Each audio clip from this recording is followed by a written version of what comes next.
अरविंद अग्रवाल जी, आज का जो बजट, यूनियन बजट है, उसको किस रूप में देखते हैं? आपकी प्रतिक्रिया क्या है? नमस्कार। प्रतिक्रिया में merchant chamber of commerce and industries के हिसाब से हमारी संस्था एमएसएमईज ज़्यादा रिप्रेजेंट करती हैं और मैडम प्रधान सीतारमन मैम ने इस बजट में एमएसएमईज का काफ़ी बूस्ट दिया है उन्होंने। टैक्सेशन की बात करें तो स्लैब रेट्स जो इन्होंने इंक्रीज़ की है और 12 लाख तक के इनकम को एग्जेम्प्ट किया है। बाकी प्रधान जो इंक्लूजन्स जो इन्होंने किया बजट प्रपोजल्स में is in the right direction for simplification of taxation, decriminalization of TCS provisions like in TDS, the slab rates been increased of the TDS for compliances which becomes easy to do business by the industry.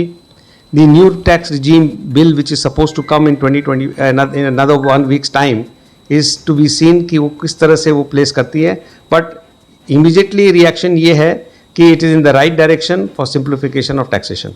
ये MSME के लिए क्या कुछ खास है? MSMEs के लिए इन्होंने जो लोन्स एंड जो इंक्रीज़ किया इन्होंने काफ़ी कुछ हद से बड़े 5 करोड़ से मेरे ख्याल से 50 करोड़ तक का किया है। और बाकी मैं इस सब्जेक्ट में पूरा बता नहीं पाऊँगा, बट यस एमएसएमईज के लिए हमारे चेंबर की तरफ से जो रिएक्शन हमारे प्रेसिडेंट साहब का भी जो था वो था कि अपने एमएसएमईज को काफ़ी कुछ बूस्ट मिला है। मैं राजेश कुमार सोंथलिया पीपीपी ग्रुप को रिप्रेजेंट करता हूं और बजट पर आपकी प्रतिक्रिया? Senior working committee member merchant chamber of commerce हूं और कई पैनल्स का को chairman, trade, industry, power, renewable energy, foreign trade, legal, corporate affairs, इन सब बजट को किस रूप में देख रहे हैं? बजट ये वेलकम बजट है, ओवरऑल इंडस्ट्री के परस्पेक्टिव से और बहुत ही आगे के लिए विकसित भारत को आगे ले जाने के लिए ये बहुत ही एक अच्छा कदम है जो कि हमारे पूज्य श्री सीतारमन जी ने आज प्रेजेंट किया मोदी जी की गाइडेंस से। और हम ये एमएसएमई सेक्टर को काफ़ी रिप्रेजेंट करता है हमारा चेंबर और उन्होंने काफ़ी एमएसएमई सेक्टर के बूस्ट के लिए इसमें प्रोविजंस किए हैं, जिसके अंतर्गत आपको 5.2 लाख करोड़ रुपए का 1 लाख करोड़ से बढ़ा करके इसको ग्रोथ 36% मार्जिन बढ़ाने की उम्मीद की गई है और एक्सपोर्ट को भी काफ़ी बढ़ावा देने के लिए इसमें प्रोविजंस किए गए हैं और डिफरेंट स्कीम्स जो कि एमएसएमई को जो इजी लोन विदाउट कोलेटरल दी जाती है उसमें भी इन्होंने 5 करोड़ से बढ़ाकर उसकी लिमिट को 10 करोड़ कर दिया है, जिससे कि इस सेक्टर को काफ़ी बूस्ट मिलेगा और स्टार्टअप जो हैं उनके लिए भी काफ़ी किए गए हैं, जिससे कि भी और विशेषकर महिलाएं जो हैं उनको भी इसमें 2 करोड़ तक का, जो कि फर्स्ट बिजनेस स्टार्ट करेंगे एमएसएमई का, उनको भी 2 करोड़ रुपए तक लोन देने का प्रावधान किया गया है, जो कि डिस्पैरिटी को समाज में कम करने के लिए बहुत ही महत्वपूर्ण कदम है। ओवरऑल बजट को क्या कहेंगे?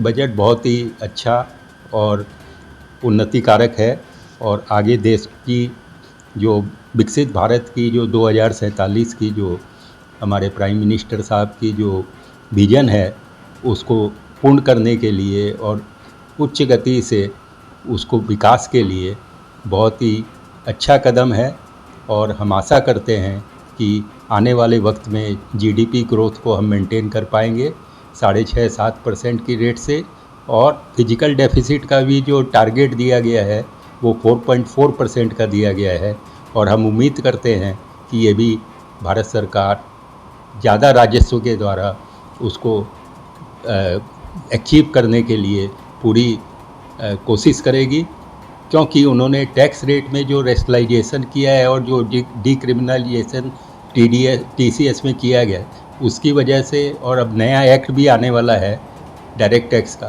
उससे बहुत मदद मिलेगी, जो कि अगले इसी पार्लियामेंट सेशन के हो सकता है 1 हफ्ते बाद या उसी पार्लियामेंट सेशन के सेकेंड हाफ में प्रेजेंट किया जाए, जिसमें कि बहुत सरलतापूर्ण लैंग्वेज में और एक्ट्स को, जो अभी प्रेजेंट नंबर ऑफ एक्ट्स हैं और जो ओवरऑल वर्ड है, उनको 50% से ज़्यादा कम करने का उन्होंने आश्वासन दिया है, जिसका कि हम बहुत बहुत स्वागत करते हैं। Your reaction on union budget? You see, I am Smarajit Mitra. I head the Council on Banking and Finance for the Merchant Chamber of Commerce. I'm a practicing chartered accountant, and my reaction to it is very simply, over the last 2-3 years, there has not been a lot of risk taking in any budgets. The entire government has been playing it safe. This year also, we have found out that they have played it safe. The other point is, there has been a constant trend over the last 2 years of moving into fine prints which are not discussed at the point of placing the budget. So, all our expressions and all our opinions are based on what has been publicly discussed today on the budget.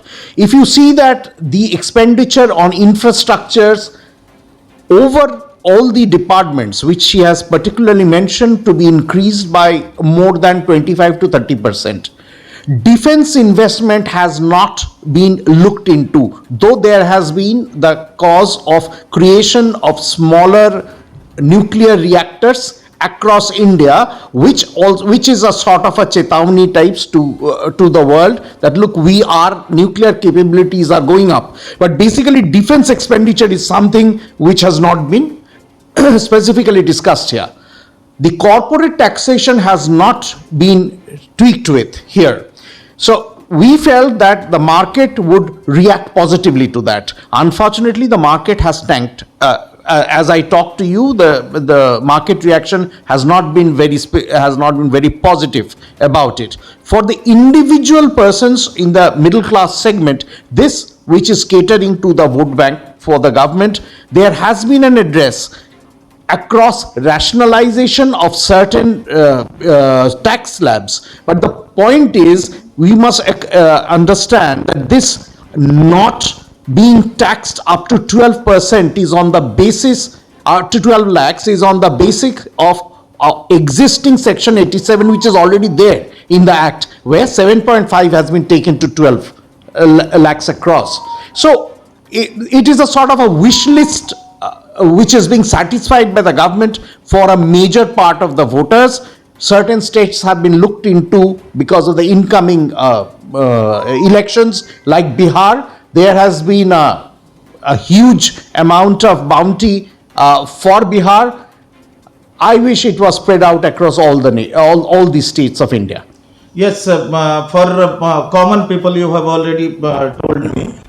For common people and yeah, especially in MSMEs. Yeah. For MSMEs, You see, what they get? You see, MSME has been, and she has specifically mentioned that MSME is her third pillar of growth. So when this is a recognition as a pillar of the economy, and more than 37% of the income comes from MSME, specific bounty has come to MSME. What has happened is that the refinancing clause, or the amount of refinance for the kind of finance that the bank was not very eager to give to the MSME, is being given a boost by not only increasing the upper limit, but making it a precondition that for MSME funding up to even 5 crores, it has gone up to almost, I think it has to 7.5 crores across. The refinance process which the government is doing should encourage the banks and financial institutions to lend more liberally to the MSME, thereby not only creating infrastructural growth and economy per se, but also generating a very, very sizable income segment. So I think we are looking at good times. Finally, what you tell about this budget in nutshell? In a nutshell, it is something like, a new bride in her sasural who's trying to please everybody. Our fear is that it is very difficult to please everyone, and how a deficit of 6.5 plus can be brought down to 4.4 as a student of economics and being in this space is a huge challenge to the government, and I hope and pray they achieve it. चक्रवर्ती, आप आज का जो union budget है उस पर आपकी प्रतिक्रिया क्या है, क्या विशेष है?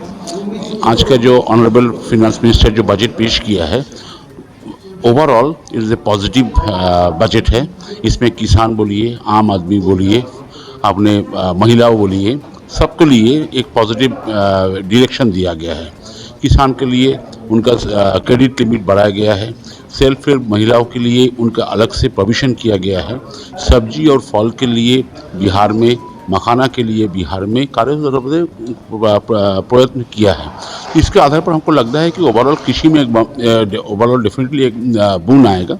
और ये जो इनकम टैक्स का जो छाड़ जो दिया गया है, इसमें 12,75,000 तक इनकम करने के लिए अगर कोई इसको इनकम टैक्स नहीं देना पड़े, उसको हाथ में ज़्यादा से ज़्यादा पैसा रहेंगे, वो खर्चा कर पाएंगे और इकोनॉमी उसमें सपोर्ट मिलेगा। तो ओवरऑल हमारे हिसाब से ये बजट पॉजिटिव है और प्रोग्रेसिव है। तो आपको क्या लगता है कि आम आदमी जो टैक्स पेयर है, आम टैक्स पेयर, उसके लिए और किसानों के लिए बल्ले बल्ले? ये देखिए, आम आदमी के लिए जो टैक्स पेयर जो है, जो लोअर ब्रैकेट में जो रहता है, उनके लिए तो बल्ले बल्ले जरूर है।